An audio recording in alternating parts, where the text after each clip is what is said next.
bit out of order, myself being one of them. So before we get into anything further, I'm just going to ask you a quick question. What do we do if the fire alarm goes off? You stay put. Okay. All right, Philip? Okay, Philip Mail, everyone. I'm here 6 years, that's the first chair. That's great. Hello everyone, again I'm Philip Mail. I'm the Director of Long-Term Care, the Administrator of the Health Center side of our wonderful campus. I don't have a lot of new programming notes to give right now, but I did want to address a couple things. Sadly, our COVID numbers are going back up. So I wish I could say today is the meeting when I announce that all such restrictions in the health center are lifted, but that will not be today. So staff will continue to mask, and actually in the health center, these surgical masks we generally don't wear either unless we're away from resin. We wear the KN95s or the N95s.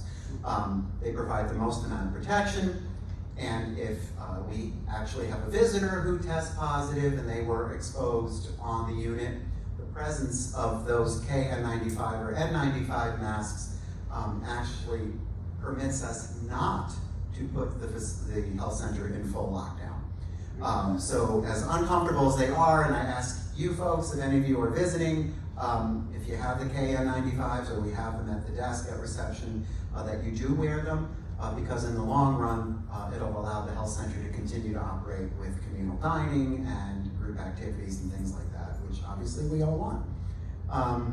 So we track those numbers closely. We follow the guidance that's given to us by the local and state health departments on how to handle that, and we'll just keep you posted on that.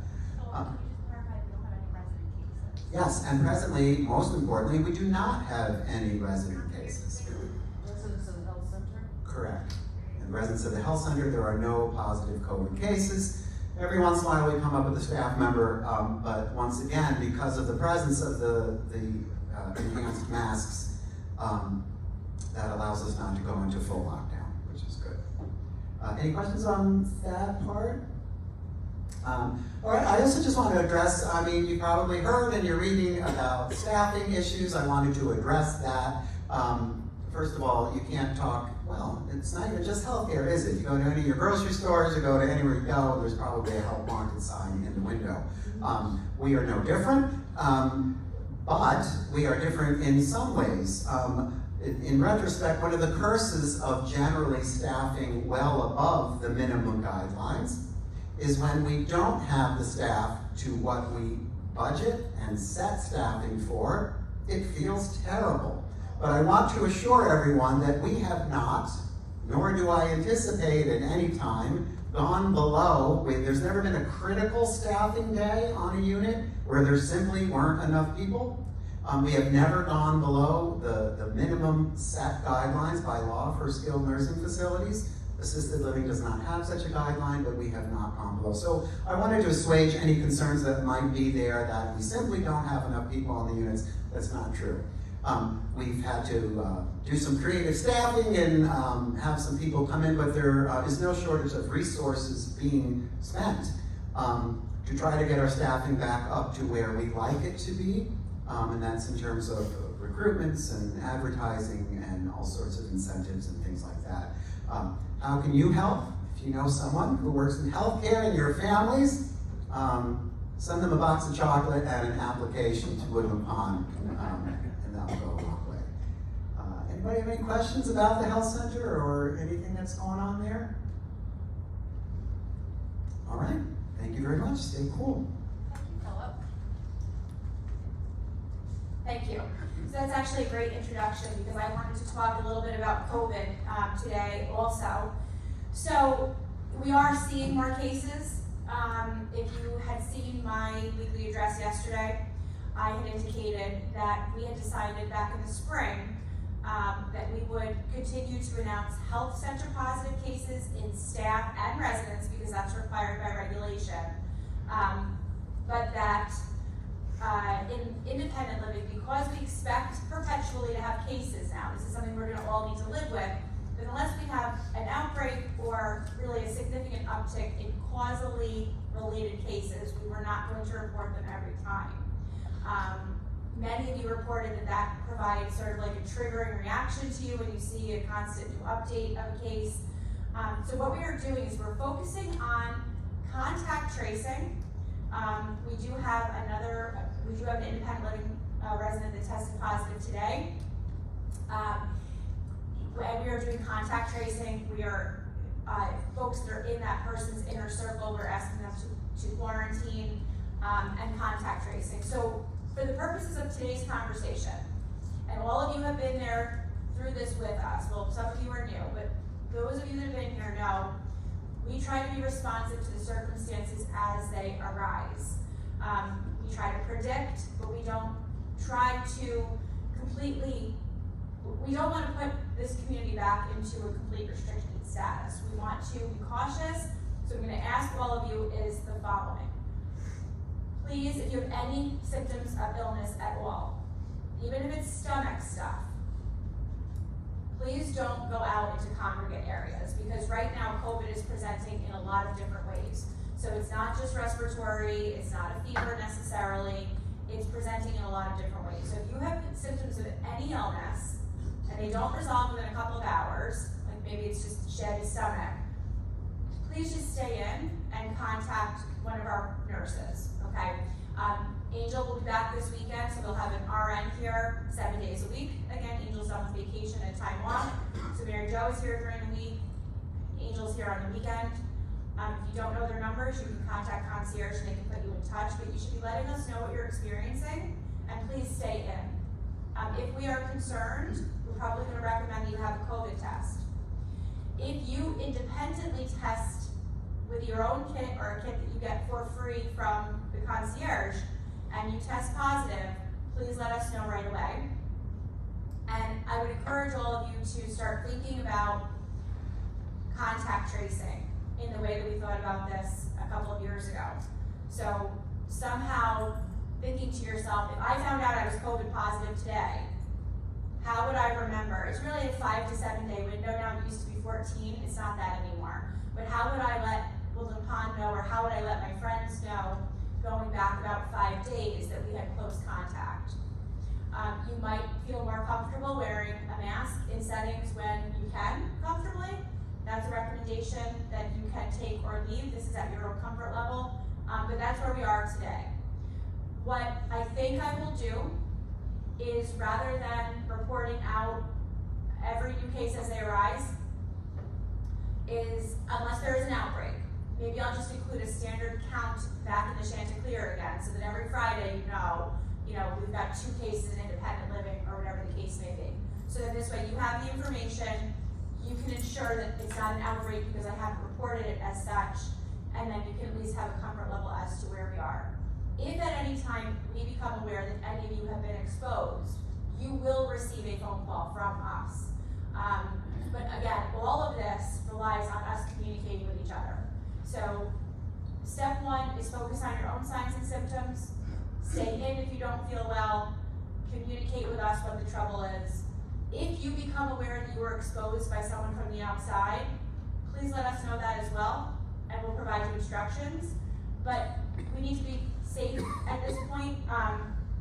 One thing that we are finding is that just about everyone that has traveled in a plane or other enclosed areas, even with masking, generally that we're seeing on campus is becoming symptomatic of some kind of illness. Sometimes it's COVID, other times it's a common cold. So if you have any kind of domestic or international plane travel scheduled, bus travel, train travel, I would strongly recommend, don't cancel your trip, but I would strongly recommend wearing either a KN95 mask, which is the heavier duty mask and a little bit more comfortable, or a full N95.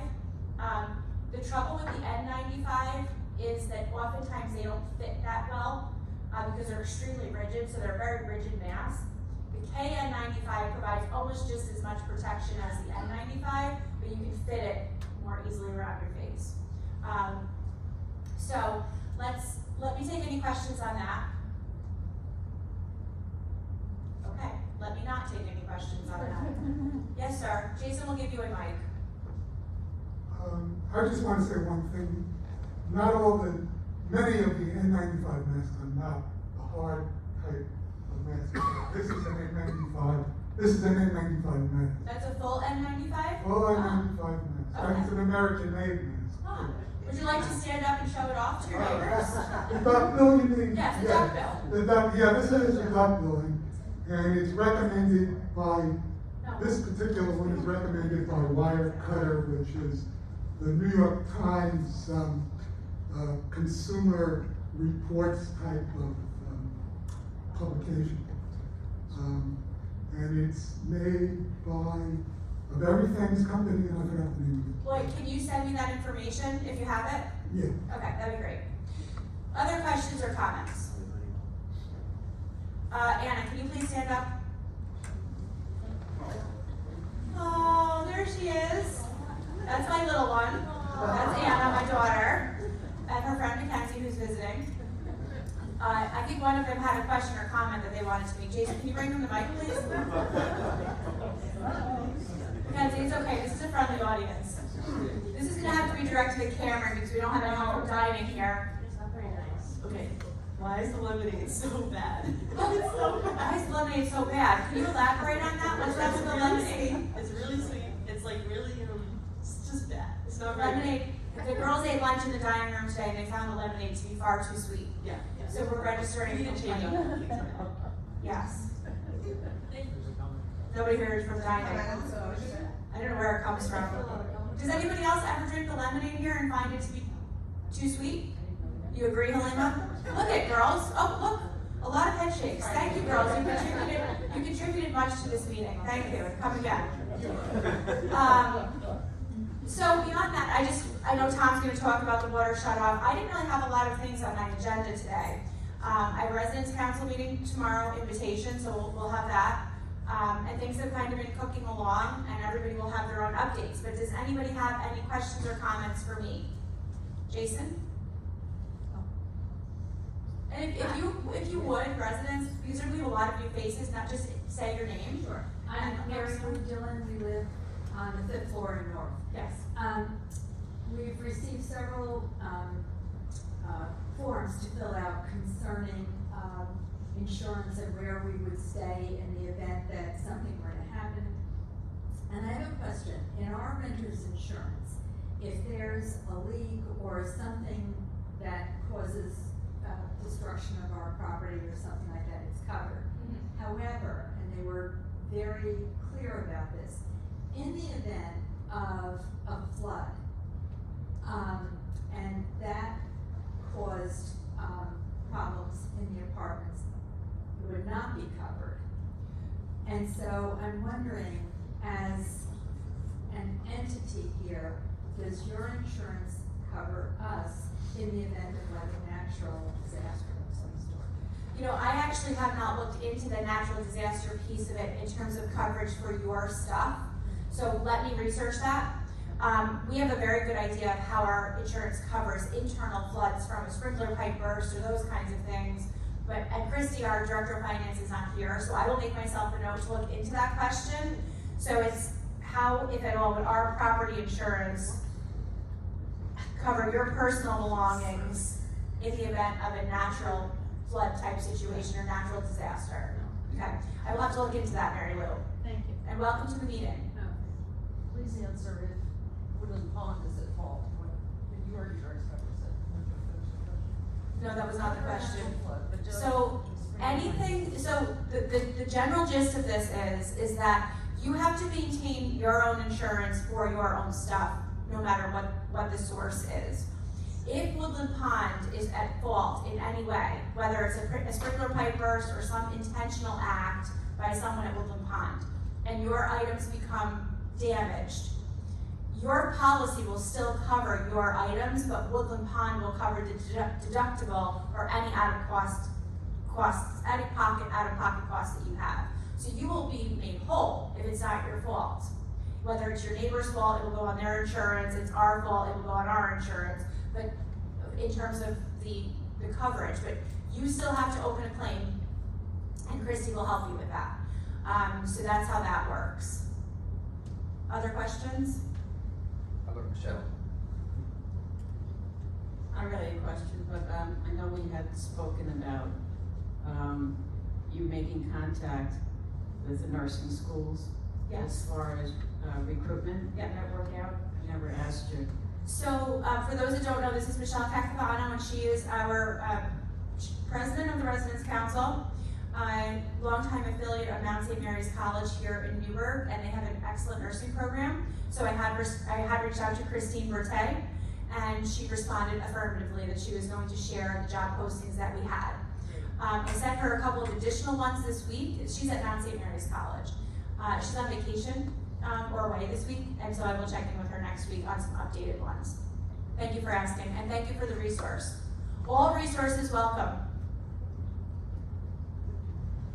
So I'm Dave Smith, live in Cottage, been here about 5 years.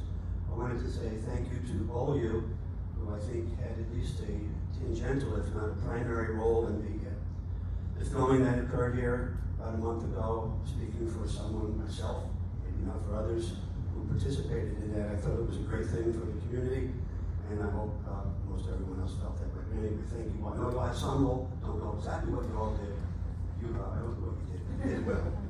I watched Tom go out to the food tent. So you were over I was overtime. Tom monitor. Anyway, for Paul, thank you very much. And will you be signing autographs after this meeting? It can be arranged. It can be arranged, okay, well, now we got fancy. Who else has questions or comments for me? Vicki?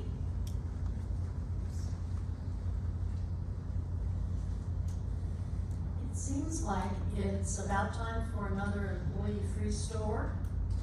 I don't think we've had one since the winter, and we have so many new people who probably have all kinds of things they wish they hadn't brought. Okay. Yes, I think that's As well as others of us. Yeah, that's a great point. So for those that are not aware of the Woodland Pond conceived employee-free store, many years ago, a couple of us had the idea that we all have a lot of stuff that is still in good shape, but that might just not be useful for us anymore, and really weren't interested in having yard sales. So we began an internal, it was initially employee only. So we would bring in our own stuff and put it out on a table, and somebody in need would come and get it, another employee, and they'd take it home and use it. And that made us feel good. And then a couple years after that, the residents said, oh, I have some stuff that falls into that category. I've got a whole closet full of back scratchers that I don't use anymore. And that person's back looks very itchy, so can I please put this in the employee-free store? And so we would do it once a year. Now we routinely do it when apartments are vacated, because oftentimes the adult children or the resident that's moving out realizes they don't want or need all of this stuff, but a lot of it's in very good shape. So now they're held, as residents vacate their apartments at the instruction of the family. We do not dictate that, we just help facilitate it, and it's totally optional. But periodically we do one that's sort of in a congregate area, and everyone can bring their stuff down. And the last few times we've held in the art studio. I think the last one was sometime around the holidays. Vicki, you can remind me. So let me speak to Gretchen and Crystal and some of my other folks here, find a couple of days that we can make this happen in the art studio, and then we'll put out plenty of announcements. But And it's for employees. it's for employees to take items. This helps them so much, especially because we have a whole number of people that are, newly into the workforce. They're not the highest earners just yet. Rent is astronomically expensive, so they can find an old tool that maybe you don't need anymore because you're not doing tool work anymore, or whatever it may be. The staff are so appreciative. So we can get some rules and items out there about what is appropriate for this, but if you have things that are piling up in your home and you're thinking, gosh, I don't need this anymore and I'd like to get rid of it, free store is a great option for you. Does anybody have any questions about the free store concept or anything else? This is anything else. I noticed that 2 of the big chairs from the conference room are missing. And I just hope that there's somewhere here tucked away where no one knows where they are. It seems a shame to break up the set. So they are actually here, we do know where they are. They're at concierge. And the reason being that when we were replacing from filming, we all really noticed two things. First of all, the carpet behind concierge was threadbare to the point of taped together with tape. So we replaced that carpet with a temporary carpet that will be redone when we do the whole campus renovation. But also the chairs that were there were despicable and embarrassing. So we are looking to get replacement chairs for the concierge, but in the meantime, I couldn't justify bringing back those horrible chairs. So we borrowed them from the conference room, but they will be going back as soon as we get official chairs for the concierge. So we know where they are, and they're being well taken care of. Other questions? Carl, Lloyd? Since you made reference to the renovation, can you report anything about your visit last week? Sure. So, all right, I can give you a very quick update on all things renovation and expansion, and then I will have to excuse myself for 2 o'clock. All right, so last week, Shannon, Cameron, Tom, and I went down to Jefferson's Ferry, which is a CCRC in Port Jefferson, New York, Long Island. Some of you may be familiar with it. They opened in 2001 versus our 2009 opening. So they're roughly 8 years older than Woodland Pond. And like Woodland Pond, have extensive waiting lists, opportunity for expansion, and a need for renovation. Now they're farther behind the 8 ball than we are, because as I said, they're 8 years older than us, and they've not done renovation yet. So they hired a development firm, just as we would if we did a large scale, any kind of large scale renovation. Some of you know we had a developer here in the spring doing some feasibility work. You need to have a large scale development firm look at these kinds of things. So they've got a plan, which includes partial update and renovation of their existing campus and expansion on their existing campus to add independent living units, a memory care unit, and wellness space. They are utilizing the interior design firm that is our first choice right now, out of 7 or so applicants that we had. So we've been vetting interior design firms. We started with a pool of about 7, this was months ago. And we're down to just a handful, but the top firm that we like is doing the work at Jefferson's Ferry. So we were able to arrange a joint visit between their management, the interior design firm, and our team to look and see the kind of work that they are doing and figure out what might be scalable for Woodland Pond. So it was a beautiful day. We took the car ferry back across the sound, which was absolutely lovely. It was a day like this, actually a little bit cooler. And I think we learned a lot.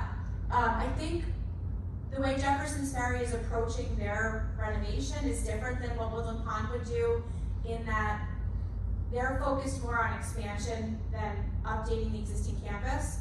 So they're actually adding independent living units off their long wings, but right now they're not updating the corridors to get there. So like they scoped some of the work in and they scoped not some of it in. So they're gonna have a dated part of their campus and then they're gonna have a new part. And that's what we are trying to avoid. So as we go through the discussions that we're having with developers, the board, the residents, our team, is our vision is that once we start doing carpets and wings, that everybody gets it, right? So we want to do a master plan that incorporates whatever our vision is, but that not one part of the campus is sort of left out of the process. The firm that we met, the interior design firm, they primarily do senior living across the country. They're out of the Philly area. So it's actually quicker for them to get here than it is to Long Island, believe it or not, with the traffic and stuff. But they primarily do senior living all up and down the East Coast, primarily in the Northeast. So they know our clientele. They've been in business for decades. The team has interior architects, interior designers, computer workers, like just all kinds of things. And they've got relationships with furniture manufacturers, fabricators, carpet people, all kinds of things. So the next step is, we have not signed anything, we're not there yet. But the next step is to give that firm an opportunity to give us a vision for what an interior update could look like for Woodland Pond. They initially provided us with some, what they call mood boards, I guess to pick up the mood of what they're gonna suggest. And the mood boards that they presented were, I would characterize them as a little bit Vegas, and a little bit modern, dark, not materials like that you would think of. So what we've decided, and Tom actually started this, so thank you, Tom. This was great work. Tom created a mood board drive here at Woodland Pond. So the pictures we want to draw from like Ulster County, our area, get inspiration from things that are particular to us. You know, this region has a character unique to its history, right? So stone houses, bricks, cement, natural, landscaping, farms, agriculture.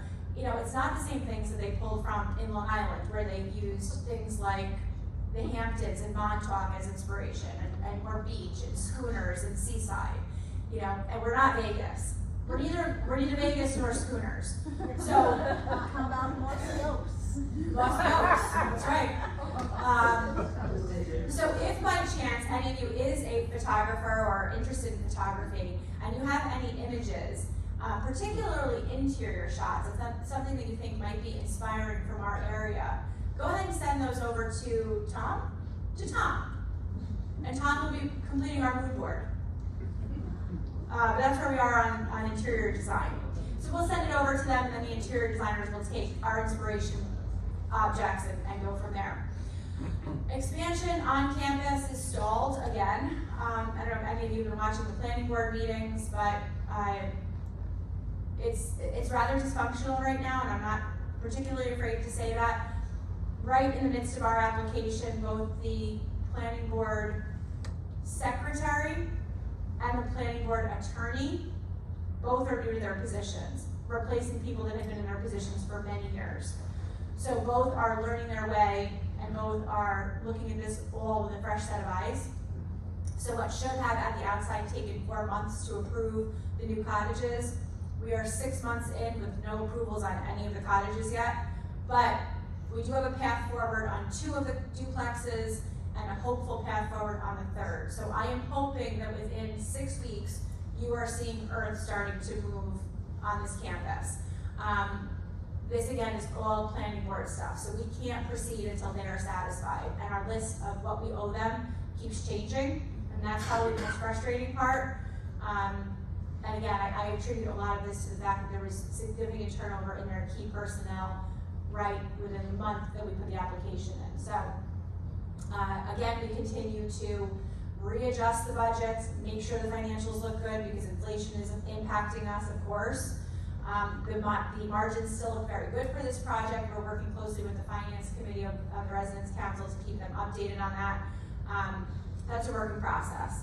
And then, in terms of any other expansion or acquisition of land or any other master planning that we're thinking about, there's really nothing firm going on right now. The board is exploring options for potential growth. We have a strategic planning committee meeting tomorrow to talk about growth and continuing expansion opportunities. But the 2 things that we know have to happen, well, one that has to happen is to renovate this campus, the interior of this. Potentially look at functionality improvements, and then the second that's already in process is the 6-unit expansion on campus. And that's kind of the gist of expansion-related work. I do have to go because I have to get into my office for a bondholder call at 2. If anybody has anything that I didn't cover that you need to get in touch with me with, you know how to get me on email or leave a message with the concierge or my assistant Crystal, and otherwise I'll leave it to you to finish up the meeting. Tom? Thank you, everyone.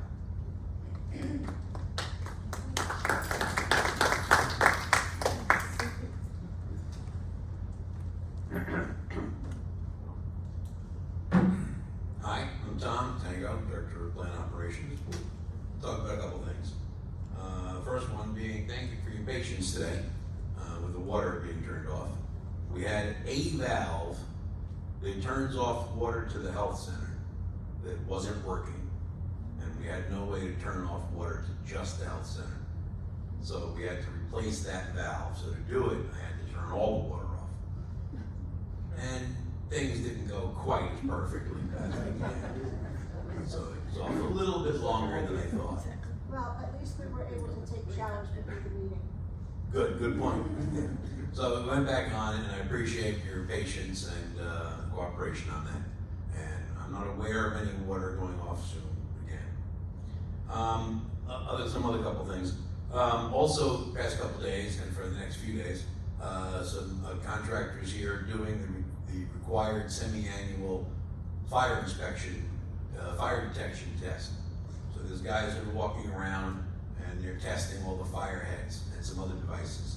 So some of you will be hearing beeping for the past few days, in the next few days, that in the hallways and in panels. It's all, we know it's all required and happens twice a year. So that's what's going on right now.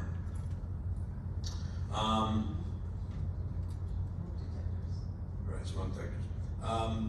Also, probably next week or the week after, hopefully next week, there have been a few incidents in the past few weeks where some people have fallen on some sidewalk issues. And I think the last time I was here, I spoke to you about, we had a company come in and they did a very thorough assessment and they identified, I don't know, I think like 39 spots all around the campus that need repair, that need some grading. And they're gonna come in, believe next week and accomplish that through a lot of some grinding. So you'll see some people here doing that next week. And at the end of that, a lot of these, or all of the identified problem spots should be a lot safer. In the next, we're starting, all of the apartments that have, HVAC units, air conditioning, heating units, and they face out back, and there's a grill where the air comes in. And there's coils in those units. And the coils that face outside are pretty dirty. No one's ever cleaned them in 12 years. Some are clean, some are not, some are really bad, some are just a little bad. But we are starting to clean them. We're starting on the lower floors. When we come by to do it, it's not too quiet. We need an air compressor. And the air compressor has to run to do it. So as they come by, you're gonna have, either where they do yours or they do your neighbors, you're gonna hear the air compressor running for half hour or so. So I apologize for that noise, but it's kind of important because we need to get these coils clean so everybody's air conditioning, it works much more efficiently. So that'll be, I don't have a schedule for it, we're just starting to do it. I mean, it's something that might take months to finish everybody, but that'll be starting. Window washing. Window washing, if I were you, I'd ask a lot of hard questions about that to Rob. It's not me. The other thing I want to talk about, right now, HVAC wise, in the pool, two things. The pool water, not the hot tub, but the pool, that heater is not working.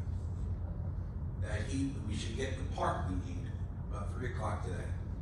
So either later today or first thing in the morning, it'll be working again. The filter and the chemicals, that's fine. It's just the temperature of the water. So if you go in that water right now, it's a little cooler than it should be, but that'll get fixed. Also, the unit that heats and cools the air in that room, that unit has a problem too. And that should be rectified the next day or two. Currently, we're having a lot of problems getting things. And we get things and it's not the right thing. Or we get it and it's the right thing, but it's broken. So we go through a lot of that right now. So that's really it. Questions? Yeah, so I'm wondering, is there a similar thing that needs, as with the toilets, needs to be done on the cottages? Because the Yes. business floors are different. Yeah, yes, but the cottages have been, a lot of them have been done. They were done a bit ago. The problem we have in the cottages is mice. The mice and bugs get in the units and they kill them. And we do go out and we have cleaned them a bit. You might not The know. units kill the mice, or the mice kill the units? The mice kill the units. Again, like I've always said, if I could instantly do what I want, I would do away with all bird feeders. bird feeders drop, they bring the bugs bring the mice bring the snakes, and it all brings the bears. But in the interim, they get inside and kill the units. More generally, are the HVAC units on a regular maintenance schedule? Because I mean, like at my house, before I moved here, I had my furnace cleaned every year, Right. and so it's, Right, a couple things. Our units are not oil fired, they're gas. Right, of course. So they need a lot less maintenance. And when on the PM schedule, there's things when they come to your unit, they do when they come to your apartment on the PM schedule, they check they change the filters and they do a couple checks on the units. So somebody does look at it about once a year. APM, preventive maintenance. Preventive maintenance, right. okay, so at some point in the next year, I should expect a visit, a PM visit. Correct, right. Okay. I mean, if you just moved in, you got a while because you just moved in, so everything is pretty good. So, but yeah, about once a year, we try to get there. Okay.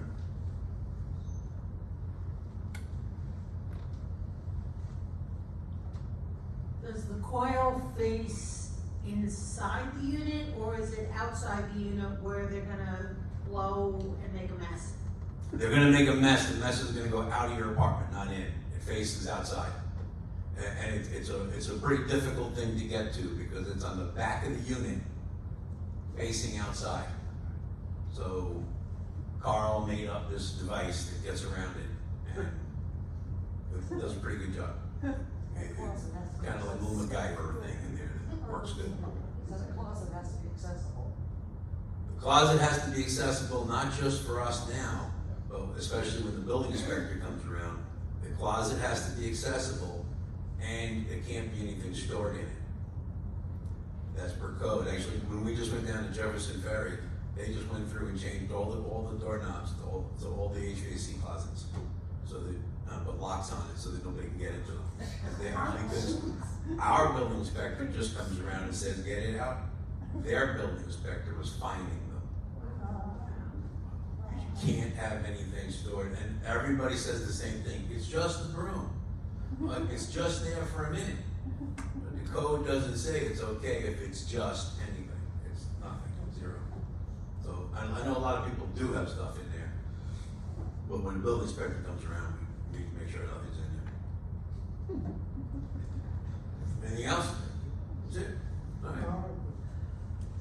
Cool.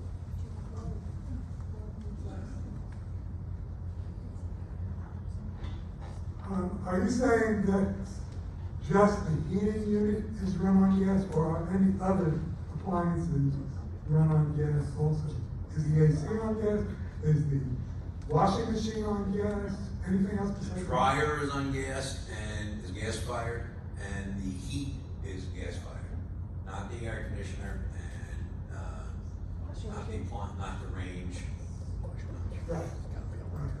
Okay, and does cleaning these coils have to do with dust or anything in the air in the apartment? No, the HVAC closet, when it's closed, the HVAC unit gets its air from outside, from the grill that's in the HVAC closet that faces outside. And that coil faces towards the outside. So as things blow in, it gets onto the coil.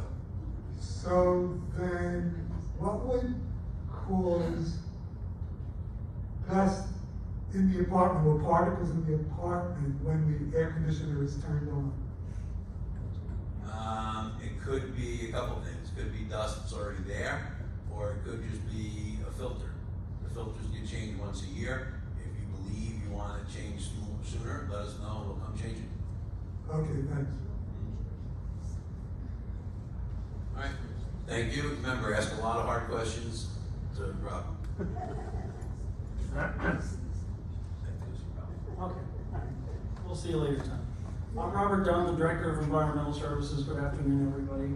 A couple things I wanted to touch on is I know you asked about window washing, which is going to commence on July 27th, whatever that Thursday is. I forget what the Thursday is. 28th, right? So the 28th it'll start.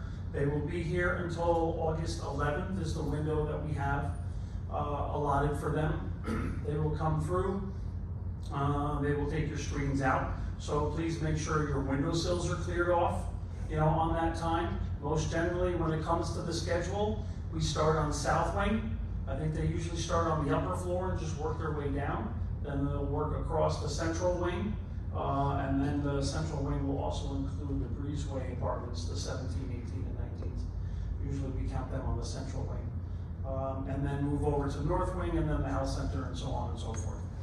They will do the insides first, then they will work their way out to the outsides, because once all the screens are out, we're going to wash the screens this year. We're not going to have them do it, so we don't have to wait for them to do it at the end. And then at some point, we will put the screens back once they're cleaned. Okay? So it is kind of a process. I know everyone will generally call me and say, when are they coming? The answer is when they get there. All right, on that day. Most generally, because what they will do is, I can't say how fast they're going to be able to work. This is the same company we've been using for years. I get the same phone calls for the last few years. If by chance when you see that schedule and we're starting on 6 North Wing and that's where your apartment is and it's on the Thursday and you have a doctor's appointment, please call me ahead of time, say, hey, I'm not going to be home. And either give us permission to have somebody, we will have somebody with them to let them in the apartment so they can take the screens out and wash them quickly and then move along.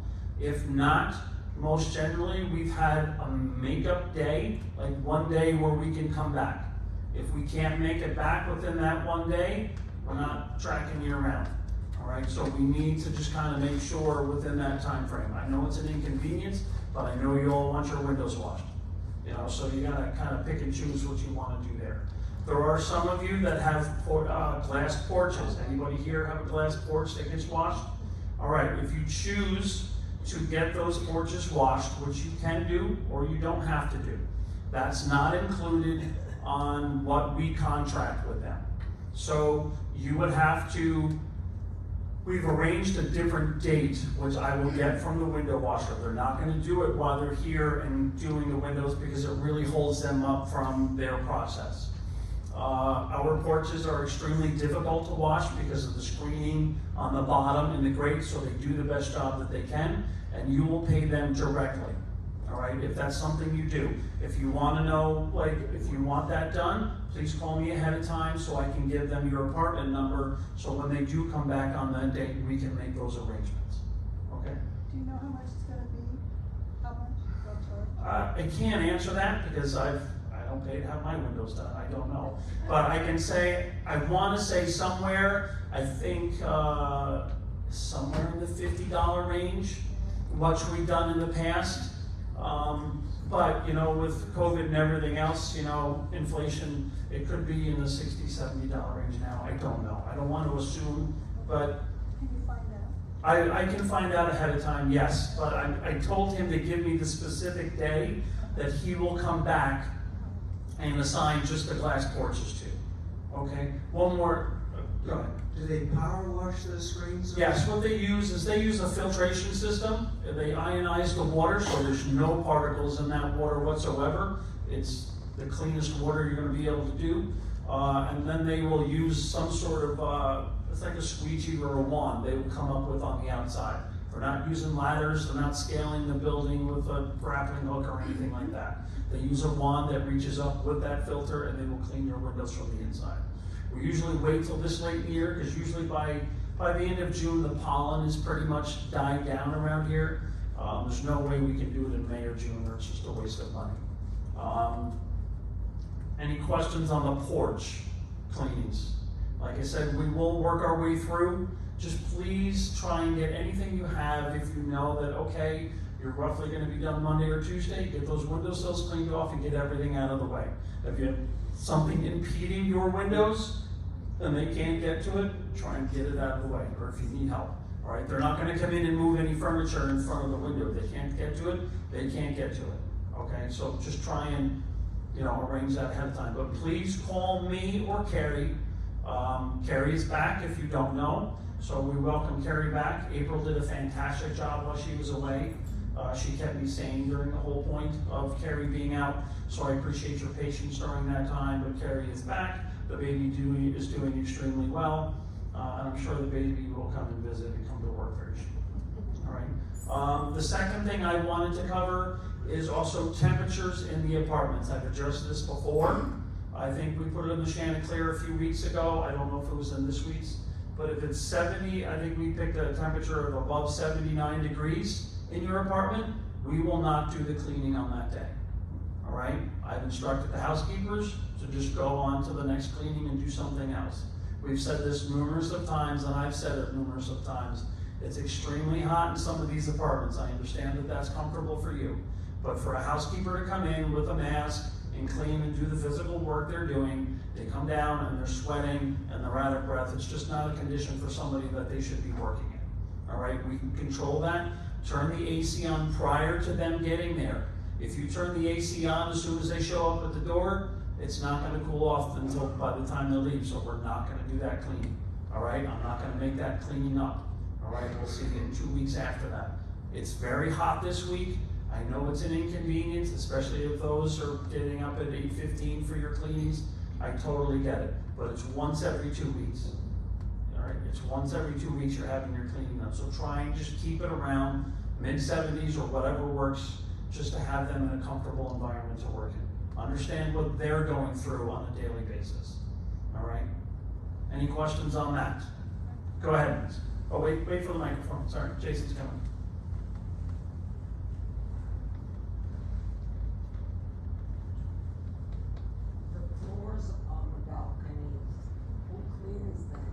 I did have that conversation. We should be cleaning or vacuuming the porches now. If you need your porch steam cleaned, that's something different. Call us and we'll arrange that separately. We did start annuals in May. We got a lot of the smaller apartments done. We are starting to finish, usually a little COVID spell there where we had to stop at the end of June, somewhere end of June, and then July 4th came. So we just started rescheduling those people. So I'm scheduling out. I'm getting all the smallest apartments done first. We're working by size because everybody needs to be done. Everybody in this facility hasn't probably had an annual cleaning in years. And it's well overdue, and I'm sorry for that, but I have no control over COVID or anything else like that. Like, we just couldn't do it during those times. So we will be rescheduling that. Starting with the smaller apartments, we are probably 95% done with all the cedars. If you have a willow, you will be next. And we'll start making those arrangements. And I know I scheduled a bunch yesterday. Carrie scheduled some more today. So it's going to take us some time. There's 201 apartments we need to get through, minus the vacants. So it's going to take us time to get to the cottages. I can't say when that's going to be. I don't want to put a time frame on it because everything is depending on staffing and all those other factors. Okay. You have a question? Yes, go ahead, right behind you. I missed the beginning of the previous question. What are you talking about cleaning? You're in process of cleaning now, going through the apartments? What? The annual cleanings, you mean? Yeah, I guess that's what you were talking about. I mean, by annual cleaning, did you say the porch? The porch is something separate. Usually the porch, if you don't have a glassed-in porch, you get a lot of debris and a lot of gunk builds up on the bottom of that floor. So really what we have to do is kind of steam clean it and clean it there. Those we can make separate arrangements for to clean because I have somebody else do that. We don't do that on the regular cleaning because it takes a lot of time to do that. And we need a decent amount of weather, to do that. So we can do those now. We have been scheduling porches aside either during the cleaning, after the cleaning, prior to your annual cleaning. It all depends on the schedule and availability, but when you're available, we can come in and do your porch separately. On your regular cleanings, I've instructed my staff to go out and just vacuum. They should be just vacuuming or sweeping your porch, depending on how much stuff is on your porch. Some of you can barely walk out there. Some of you don't have anything. So if you have a lot of stuff out on your porch, try and downsize so we can go out there and clean effectively. I don't want staff tripping over a lot of furniture on the back porch. Okay? Any questions on that? The annuals? Anything? Nothing? No more hard questions? That's it? Nothing? All right, you want me to make fun of Tom for a little while? All right. Who's next?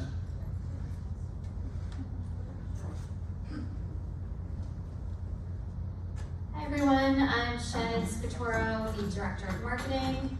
I don't have much on my end. I just wanted to say thank you to everyone that has volunteered to let us show your homes. As you know, we're pretty full here. We've been sold out and hovering under full occupancy for years, but now everyone's actually moving in. So when we do marketing tours, we have almost nothing to show them. So I am very thankful everyone has contacted us. We have almost one or two of everything to show now. And if you are interested and would like to be added to the list, we will contact you prior to make arrangements. We will not just randomly knock on your door. There will be a staff person, either myself, Courtney, or Natalie, with the prospects, and we'll typically only need about 15-20 minutes or so, if that, just to take a peek. So if you are interested, you can give us a call and we'll happily add you to our list. Currently, we only have, as of right now, one bedroom apartment that's open, and wait lists are just continuing to grow for everything. And our wait lists are not just people that are looking for years from now and want to put their name on the list. They're people that are actually ready and waiting for the next apartment to open up to plan to move here. So very exciting, new challenges to have, but we're in good shape here. And thank you to you all. Any questions for me? Yeah.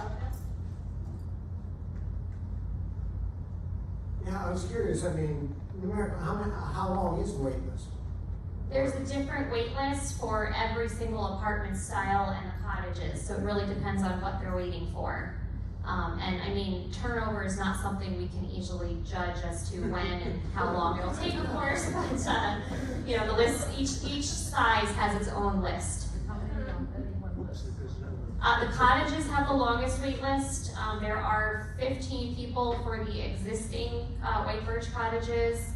The 6 new silver birch cottages are all spoken for, with actually just one person on a wait list right now for those.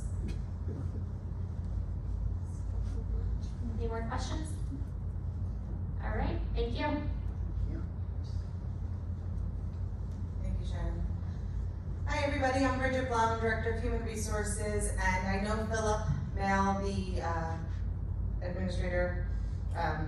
nursing home administrator, Director of Long-Term Care, started the meeting and ended his part by talking about staffing and staffing challenges and that kind of thing. So the only thing that I really have to share with you today is something new that we're going to be doing.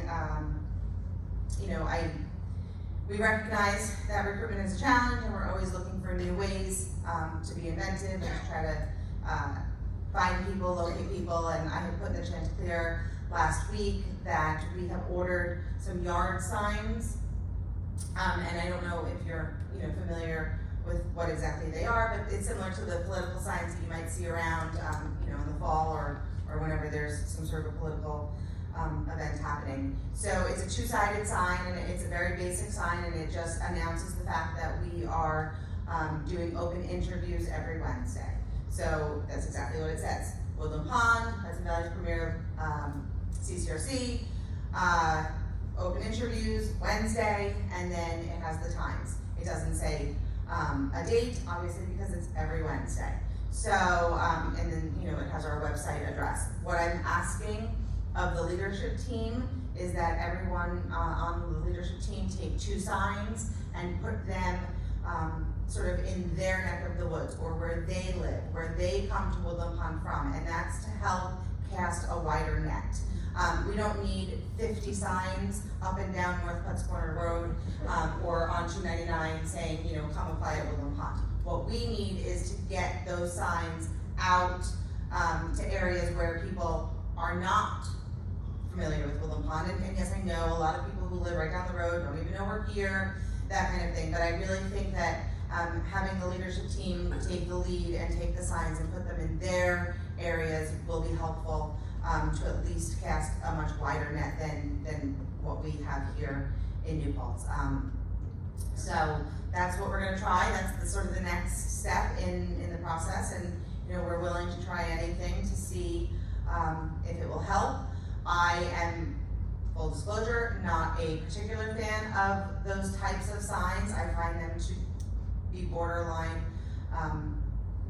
tacky and desperate, and sometimes they can, you know, look like litter, if they become litter, if they fall over, if they're, you know, decrepit looking, that kind of thing. We got really nice quality ones. I'm hoping that that won't be the case. We're willing to try tacky, and we're willing to try desperation just a little bit, because, you know, we are all out of options here. So, I just wanted you to know, in case you are driving around and see a sign, I thought of maybe doing a sign challenge, the way people take the newsletter to, you know, different locations, and they take a picture with it. So you're welcome to, if you see a sign around, you know, you can get out and take a picture with the sign. I'm sure Gretchen would love to put that in the newsletter. So just in case you hear about it or see them around. Okay? Any questions? Sure. I don't know if it's tacky or not, but would you consider asking residents who have family in the area if their family could take signs?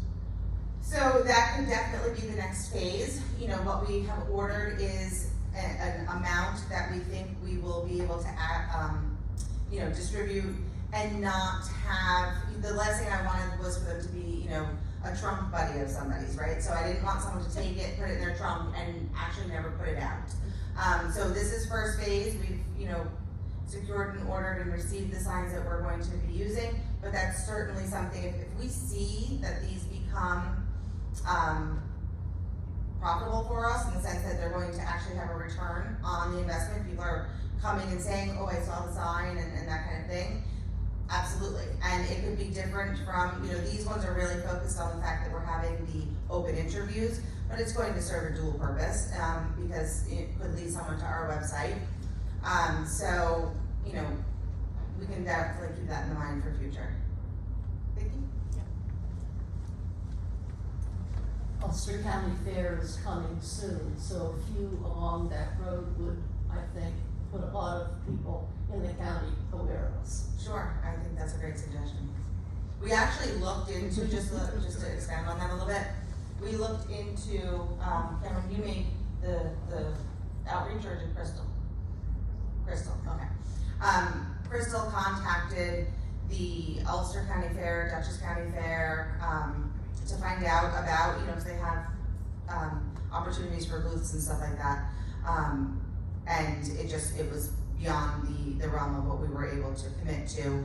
But if you wanted to have a booth at one of those events, to advertise for recruitment type purposes, you had to commit to the entire length or duration of the event, and it had to be staffed the entire, you know, time that the fair was open for the day or whatever the case was. And but you know, we're still looking at other options where we could potentially have, you know, sort of a booth type setting, where we can have recruitment events set up.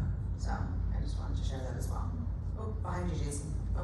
Oh. How many people are on that staff, the housekeepers and the groundskeepers?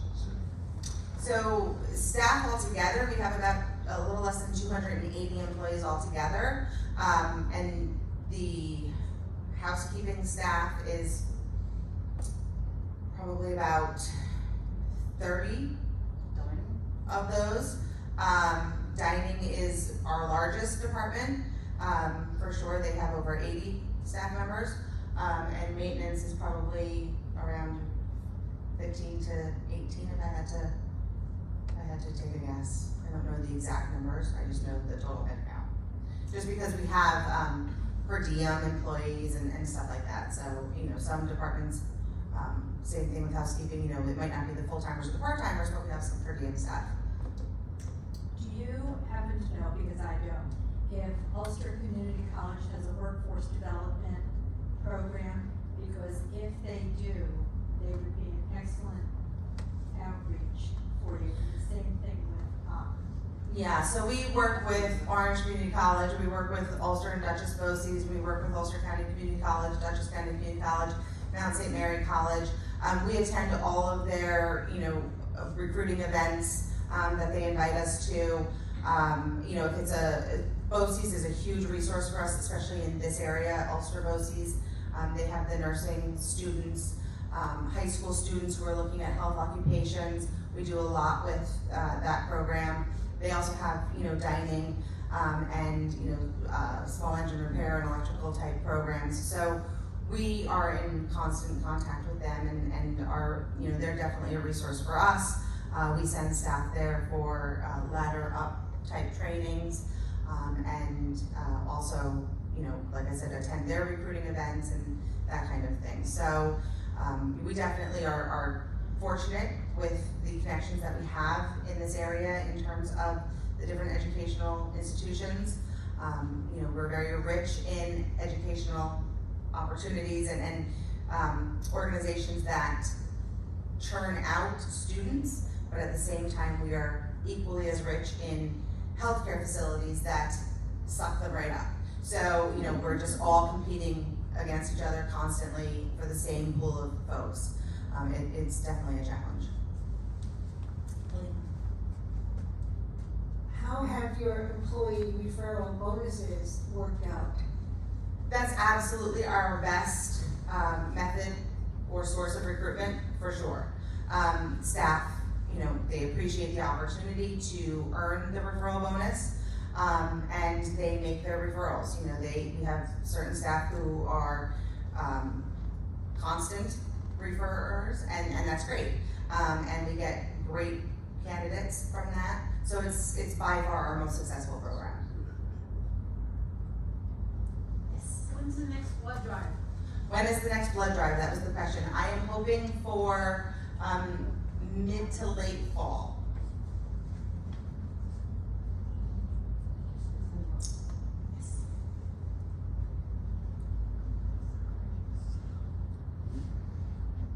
At the last blood drive, I noticed that the staff was very well represented. The residents, not so much. And it is painless, easy, and quick. Well, that's very nice of you to say that and to sort of advocate and remind folks. I think it's one of those things that maybe with the more frequent events, people will find themselves getting back into the habit of doing it. Maybe they just wanted to sort of wait this one out and see what it was all about, see what it was like, but you're absolutely correct. And we, among the staff, there's a particular three of us who have a little competition going to see whose blood flows the fastest, and I'm in the lead. Like mine, they thought they were doing great, and then were put to shame by what my flow was. So we are actually looking forward to the next blood drive so that we can see, who maintains the lead on that. So maybe some friendly competition, something like that will help. Okay. I want to get the microphone over to Cameron for sure, especially since we are at our 1 hour mark, which is what we try to keep the meeting to. And we want to be able to let you go have all your good fun. All right, take care. Thanks, everybody.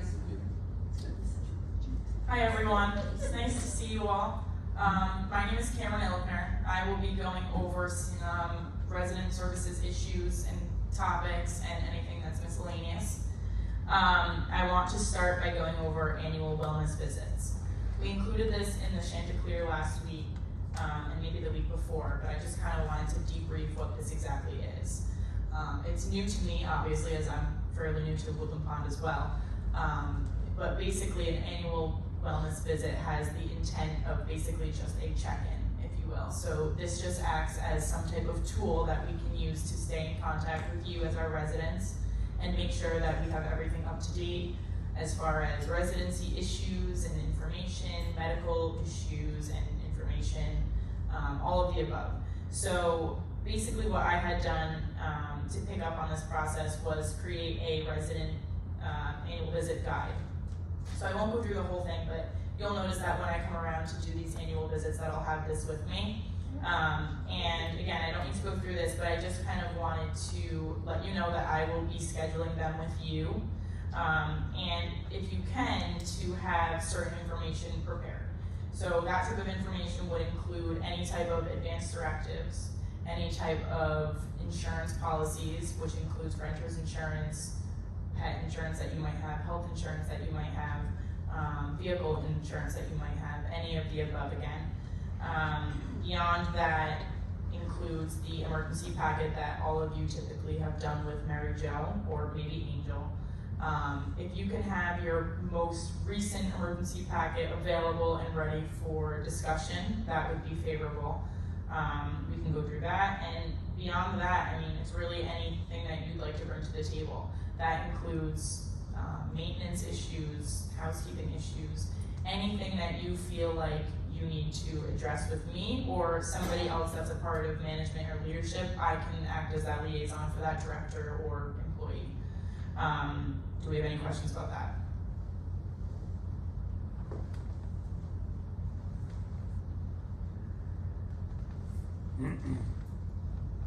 So is this list something we can get in advance and fill out? Or you just have to have all of the data available and hopefully we've done the right things so that you can fill in your list? Right, it's just basic, this is our tool to use that I can basically fill this out, or whoever else might be doing the annual visit if MJ or Angel feel applicable to do so. It's just if you can have certain things prepared, like I had mentioned, like your insurance information or any type of personal information. Any other questions? Okay. Is this when you're gonna inspect the apartment, ask for a tour of the apartment? If you're willing, then I would love to do so. It is part of it, but it doesn't necessarily mean that I need to inspect every little area. But I will remind everybody that we are required to stay in compliance with the building code, and Tom has gotten into that several times in the past. But yes, this is a great time for me to basically inspect that, and if need be, report back to Tom or Rob, which they love. Beyond that, and with that, the displacement forms. I know that Mary Lou had mentioned it before, but displacement forms were sent out to everybody maybe a month or two ago by Michelle. This is something that we're actually requiring by everybody now. We've had issues in the recent past where we've needed to deal with displacement locations. And unfortunately, we haven't had a tool to collect certain information that is required, and so now these forms are acting as that tool.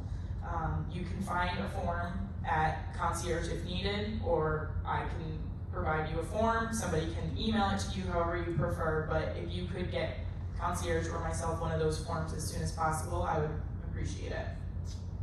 So that's that. And then the last thing I just wanted to address, and Michelle pretty much did, was just about COVID. We're in a pretty good space right now, but I just wanted to reinforce that hand washing is extremely important.